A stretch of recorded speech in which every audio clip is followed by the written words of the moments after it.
ایک آدمی تھا، اس کے پاس ایک گھوڑا اور ایک گدھا تھا۔ وہ ان دونوں کو بازار لے کر جا رہا تھا۔ آدمی نے اپنا سارا سامان گدھے پر لاد رکھا تھا۔ گھوڑا غرور سے اکڑتا ہوا چل رہا تھا۔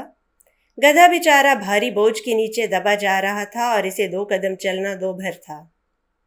آخر اس نے گھوڑے سے کہا، بھائی گھوڑے تھوڑا سا بوجھ تم لے لو، میں اتنا بوجھ لے کر نہیں چل سکتا۔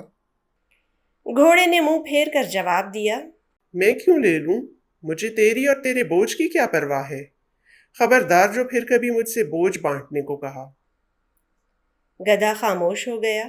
ابھی وہ تھوڑی دور ہی گئے تھے کہ گدھا تھک کر گر پڑا۔ یہ دیکھ کر مالک نے گدھے کا سارا بوجھ اتار کر گھوڑے کی پیٹھ پر لاد دیا۔ اب گھوڑے کو غرور کی حقیقت معلوم ہوئی۔ اس نے بہت ہاتھ پاؤں مارے مگر مالک کے ڈنڈوں کے آگے ایک نہ چلی۔ مجبور ہو کر اسے سارا بوجھ بازار تک لے جانا پڑا۔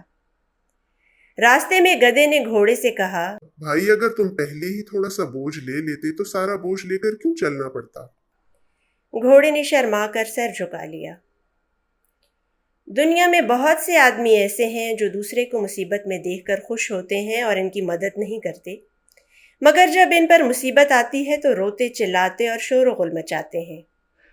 ہمیں چاہیے کہ دکھ درد میں اپنے بھائیوں کا ہاتھ بٹائیں اور ان کی مدد کریں۔